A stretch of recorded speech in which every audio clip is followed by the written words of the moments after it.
नमस्कार, मैं हिमांशु मिश्रा और आप देख रहे हैं द इनसाइड स्टोरी। तो राहुल गांधी सुप्रीम कोर्ट में भी अड़े हुए हैं और साफ तौर से ये कह रहे हैं कि मैं माफी नहीं मांगूंगा। अगर मांगनी ही होती तो पहले ही मांग लेते, लेकिन वो माफी नहीं मांग रहे हैं। और अब सुप्रीम कोर्ट में फिर से सुनवाई होने जा रही है इस मामले की। तो क्या जो लोअर कोर्ट में हुआ, हाई कोर्ट में हुआ, वहीं सुप्रीम कोर्ट में भी होने जा रहा है? इसको लेकर चर्चा करेंगे। डॉक्टर संजीव त्रिवेदी जी बृहस्पतिकार हमारे बीच है। संजीव जी, जब राहुल गांधी ये कहते हैं मैं माफी नहीं मांगूंगा, तो दरअसल वो क्या दिखाने की, क्या दर्शाने की कोशिश कर रहे होते हैं और उनके दिमाग में दरअसल क्या चल रहा है आजकल? कुछ समझ में आ रहा है क्या? 4 अगस्त को सुनवाई होनी है और शुक्रवार का दिन, और यूँ समझ लें आप कि वो एक ऐसा समय होगा जब सुप्रीम कोर्ट इस बारे में अपना कोई निर्णय सुनाएगा जो देश की सियासत को एक यूँ कह सकते हैं कि मोड़ दे सकता है। ऐसा इसीलिए क्योंकि न्याय के आखिरी चौखट पर राहुल गांधी का ये मामला है। 23 मार्च को सूरत के कोर्ट में फैसला आया, फिर 7 जुलाई को फैसला हाई कोर्ट में आ गया और अब सुप्रीम कोर्ट में 4 अगस्त। और राहुल गांधी जो कि विपक्ष के सबसे बड़े नेता कहे जा सकते हैं, उनकी पार्टी सबसे बड़ी और अपनी पार्टी में वो सबसे बड़े नेता, और अचानक जब वो मोदी सरकार के खिलाफ सबसे ज्यादा धारदार हमला बोल रहे थे, उसी दौरान ये केस ने उन्हें संसद से गायब कर दिया। उनकी सदस्यता चली गई। तो जब उन्होंने हलफनामा दिया है 2 अगस्त को, उस हलफनामे में उन्होंने कुछ चीज़ें ऐसी रखी हैं जो सुप्रीम कोर्ट से उन्होंने इल्तजा की है कि उस पर वो सोचे। और रहा सवाल, जैसा कि आपने कहा कि माफ़ी मांग लिया जाए, तो ये बहुत आसान तरीका था उन्होंने कहा है केस को ख़त्म करने का। और ये हकीकत भी है कि तमाम केसेस हुई हैं हिमांशु, जिसमें माफ़ी मांगकर बहुत आसानी से मुश्किलों से बच जाया गया है। अरविंद केजरीवाल, अरुण जेटली केस, जिसमें अरविंद केजरीवाल ने माफ़ी मांग लिया। संजय सिंह का मामला, उन्होंने माफ़ी मांग लिया। एक बार विनोद राय ने भी, जो कंट्रोलर ऑडिटर जनरल रहे थे, उन्होंने भी माफ़ी मांग ली। मुझे याद पड़ता है कि कपिल मिश्रा ने भी इसी तरह से डिफेमेशन का मामला आया, माफ़ी मांग ली। तो लोग बाग तुरंत अपॉलॉजी कर देते हैं और मामले से बरी हो जाते हैं। लेकिन राहुल गांधी ने स्टैंड ले लिया है, और राहुल गांधी ने सुप्रीम कोर्ट में भी वही स्टैंड लिया है जो जाहिर है उन्होंने हाई कोर्ट में भी लिया था या उसके पहले लिया था सूरत कोर्ट में। सुप्रीम कोर्ट को भी उन्होंने अपने हलफनामे में ये कहा है कि साहब, माफ़ी मांगने का प्रश्न इसलिए नहीं उठता क्योंकि मैं अपने आप को दोषी नहीं मानता हूँ। और मैं अपने आप को क्यों दोषी नहीं मानता हूँ? क्योंकि अगर पूरी स्पीच को सुनी जाएगी तो ये बड़ा स्पष्ट हो जाएगा कि जिस व्यक्ति को लगता है कि उसका डिफेमेशन हुआ है, उस व्यक्ति के लिए ये बातें कहीं ही नहीं गई थी। ये जो इंटेंशन था, ये उस व्यक्ति की तरफ कभी था ही नहीं। तो अचानक से अपने आप को उस पूरे प्रकरण में किसी ऐसे व्यक्ति ने जोड़ लिया है जो कि लक्षित व्यक्ति था ही नहीं। तो क्यों मुझे आप बाध्य कर रहे हैं?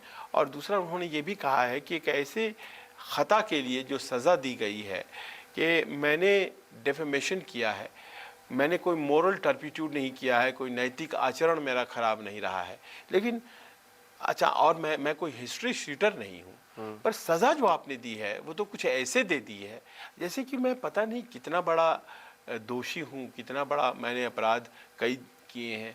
ये पहली बार मुझे डेफेमेशन में सज़ा मिल रही है और कोई सज़ा मुझे नहीं मिली है आज तक। तो ऐसे में मैं रिक्वेस्ट करूँगा कि ये जो रिप्रेजेंटेशन ऑफ पीपल एक्ट है, जो जनप्रतिनिधि कानून है, जिसमें कि 2 साल में सदस्यता ही चली जाती है। इस पर भी आप अपनी रूलिंग दें कि क्या ये ज़रूरत से ज़्यादा नहीं है और सदस्यता के जाने के लिए क्या कोई और कानून में तब्दीली की ज़रूरत है। उन्होंने लार्जर क्वेश्चंस, बड़े सवाल अपने केस के ज़रिए उठाए हैं सुप्रीम कोर्ट के सामने। अब देखना है सुप्रीम कोर्ट आखिर उनकी इन बातों पर कल क्या टिप्पणी देता है। चलिए, सुप्रीम कोर्ट जो वर्डिक्ट देगा वो तो सुनेंगे ही, जानेंगे ही, समझेंगे ही। लेकिन कुछ लोग सवाल पूछ रहे हैं सोशल मीडिया पर कि राहुल गांधी के संसद में ना होने से क्या फर्क पड़ रहा है। आज के वक्त में संसद चल रही है, हंगामा हो रहा है मणिपुर को लेकर, प्रधानमंत्री बोले आकर, इसको लेकर खूब प्रेशर, दबाव बनाया जा रहा है और अविश्वास प्रस्ताव भी ले आया गया है। इस बीच अगर राहुल गांधी होते तो क्या कर रहे होते, क्या करते और कितना विपक्ष को जो इंडिया है उसे मजबूत कर रहे होते। अब देखिए, एक सांसद का वहाँ होना बहुत महत्वपूर्ण इसलिए होता है कि वो एक सांसद नहीं होता है, 10 से 16 लाख के बीच की आबादी होती है एक लोकसभा क्षेत्र की, वो उनका प्रतिनिधि होता है। तो पूरा का पूरा जो वो लोकसभा क्षेत्र है जिसे वो सांसद आते हैं, वो एक तरह से उनके जरिए संसद, जो देश की सबसे बड़ी पंचायत है, उसमें अपनी बात कहता है। तो आप समझिए कि सांसद की महत्ता क्या है। अब जैसे फर्ज करें जनप्रतिनिधि कहा, जनप्रतिनिधि का कितने जनों का वो प्रतिनिधि है, वो एक व्यक्ति है हो सकता है, लेकिन सोचिए कि जब वो चुनाव जीत जाता है तो वो उनका भी प्रतिनिधि हो जाता है जिसने उनको वोट नहीं दिया है। बिल्कुल।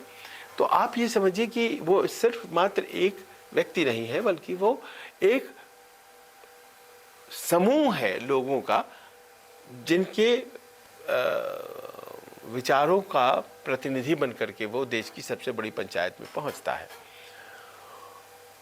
अब प्रैक्टिकल बातों में अगर हम जाएं तो आज लोकसभा में दिल्ली अध्यादेश बिल पर वोटिंग हुई, उसमें विपक्ष की तरफ से बहुत से लोगों ने भाषण दिए। ये चर्चा चल रही थी कांग्रेस के भीतर के जो हिंदी भी अच्छी बोलता हो और सीनियर वरिष्ठ नेता भी हो जिसके ज़रिए बात रखी जाए, वैसे नेता की खोज हो रही थी। तो कोई इस तरह से उपलब्ध नहीं हो पाया और अंत में अधीर रंजन जी को ही चुना गया बोलने के लिए। अब अधीर रंजन एक ऑब्वियस लिमिटेशन है, बांग्ला भाषी हैं और जिस तरह से वो तर्क रखते हैं राहुल गांधी उससे बेहतर तो रखते ही। बिल्कुल। वो धार जो देते वो अलग होती नहीं, वो एक एक्सेप्टेंस और लोगों के बीच अपनी बात रख के लोग कितना समझे। तो वही आपने जो पूछा कि उन होते तो क्या होता। देखिए, आंकड़े तो जाहिर है कि वो सरकार के साथ थे, लेकिन 10 बातें कही जाती हैं। जैसे गृह मंत्री ने भी कहा कि भाई आएंगे तो मोदी जी ही, उन्होंने अपनी बात कही। तो इस एक भाषण के जरिए कई बार आप कई बातें कहते हैं और खासतौर पर जब आप चुनाव की तरफ बढ़ रहे होते हैं तो आपका हर भाषण चुनावी हो। क्योंकि मैं पिछला संसद सत्र जब उनकी सदस्यता नहीं गई थी राहुल गांधी की, उससे पहले जो उन्होंने जिस तरह से अडानी मामले को लेकर और अपनी बात को रखा था, तो वो कहीं ना कहीं लोगों के हिट की थी बात और लोग जो है सोशल मीडिया पे या तमाम जगह उनकी बात करने लगे थे। अच्छी कर रहे थे, बुरी कर रहे थे ये नहीं, लेकिन उनकी बात होने लगी थी। अब क्योंकि वो संसद में नहीं है तो ज्यादा बातें उनकी इस तरह से नहीं हो रही हैं। तो मैं ये चीज इसलिए भी कह रहा हूं क्योंकि राहुल गांधी कहते हैं कि मुझे बिल्कुल जिंदगी भर के लिए आप ब्लॉक कर दीजिए, चाहे कि आप संसद में मत आने दीजिए, इससे चलेगा नहीं। आपको अगर अपनी बात रखनी है, आप सच्चे हमदर्द हैं, तो आपको चुनकर आना पड़ेगा, उस संसद में जाकर अपनी बात रखनी पड़ेगी और एक संवैधानिक ढंग से, क्योंकि हम कोई लड़ाई या कोई सीरिया या हम लोग ऐसे देश में तो है नहीं, संवैधानिक देश है हमारा, तो वो एक तरीके से काम होगा। तो राहुल गांधी का रहना तो जरूरी है, ये बात तो साबित होता है संसद में। हाँ, और इसीलिए लोग प्रश्न भी कर रहे हैं कि आखिर गणित क्या है, क्या सोच रहे हैं राहुल गांधी जब उन्होंने इस तरह का हलफनामा सुप्रीम कोर्ट में दिया है जिसमें वो कहीं भी बहुत रिकंसिलिएटरी मूड में नजर नहीं आते हैं। ऐसा लगता है कि ये बड़ा ही कॉम्बैटिव तरीके से उन्होंने अपनी बातें कही हैं। तो आखिर मसला क्या है, उनके दिमाग में क्या चल रहा है? क्योंकि अगर सुप्रीम कोर्ट में भी फर्ज करें कि सज़ा बहाल रह जाता है, हालांकि उस स्टेज तक पहुंचने में अभी बहुत समय है, अभी तो केस चलेगा। 4 अगस्त को बात हो रही है फौरी राहत की। फौरी राहत यानी कि क्या स्टे लग जाएगा, और अगर स्टे लग जाता है उस सज़ा पर जो सूरत कोर्ट और हाई कोर्ट के ज़रिए राहुल गांधी को मिली हुई है, तो फिर क्या होगा कि उनकी सदस्यता वापस आ जाएगी और वो संसद पहुंच जाएंगे। केस तो चलेगा, सुप्रीम कोर्ट में चलेगा, और बहुत सी ऐसी बातें जो कि अभी तक हाई कोर्ट में नहीं कही गई हूँ या पॉइंट्स ऑफ लॉ है, जैसे कि उन्होंने उठाया है कि रिप्रेजेंटेशन ऑफ पीपल एक्ट में संशोधन की ज़रूरत है कि एक छोटे से ख़ता के लिए भी इतनी बड़ी सज़ा दे देते।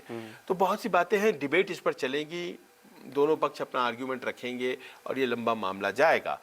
पर अभी क्या है, अभी अगर बहाल रह जाता है और फौरी राहत नहीं मिलती है, फौरी राहत मिल जाती है तो वो संसद पहुंच जाते हैं और एक मॉरल विक्ट्री की तरह पूरा सदन जो है उसे विपक्षी जो सांसद हैं लेंगे और उसको सेलिब्रेट करेंगे। और जिस तरह के मुद्दे इस वक्त मौजूद हैं, मतलब अविश्वास प्रस्ताव आना है, अविश्वास प्रस्ताव आना और है, उसके ठीक पहले राहुल गांधी अगर पहुंच जाते हैं तो जाहिर है वो मणिपुर बोलेंगे। हिंसा, इधर एक हिंसा और हरियाणा में हो गई है, तो ये सारी चीजें बहुत ज्यादा विपक्ष को बूस्ट कर देंगी, मुझे ऐसा लग रहा है। उनको अवसर मिलेगा, हाँ, अवसर वो मिला बोलेंगे।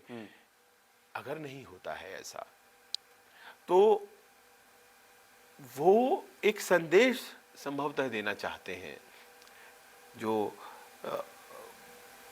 पब्लिक एट लार्ज है, जो देश की जनता है, आवाम को, कि देखिए मेरे साथ क्या हुआ, सिंपैथी गेम। और हाँ, और ये पॉलिटिकली वोट में ट्रांसलेट करेगा नहीं करेगा ये अलग बात है, पर वो कहेंगे कि जब संसद में अपनी बात कहने का अधिकार चला ही गया तो मैं लोगों के पास जाऊंगा। अब मुझे संसद में खड़े होकर के अपनी बात कहने का अधिकार नहीं है तो मैं लोगों के पास जाऊंगा।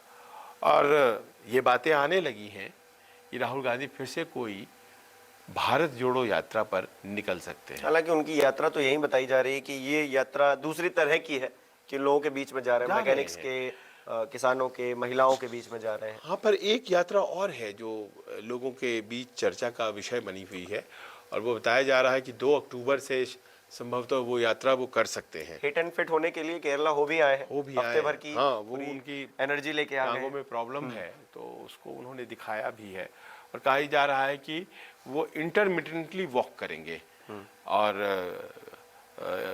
कई राज्यों से गुजरता हुआ अगर गुजरात से, और गांधी जहाँ पैदा हुए थे पोरबंदर, तो वहाँ से निकलने का एक सिग्निफिकेंस क्यों रेलेवेंट है गांधी, और उसी गुजरात से।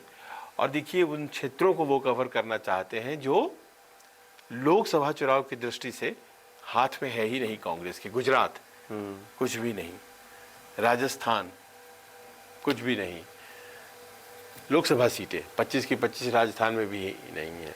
छत्तीसगढ़ में बहुत मुश्किल से 1-2 सीटें बची थी, सारी जो है वो बीजेपी जीती, वहाँ जाएंगे। मध्य प्रदेश, वहाँ उत्तर प्रदेश, यहाँ भी कांग्रेस का सफाया। बिहार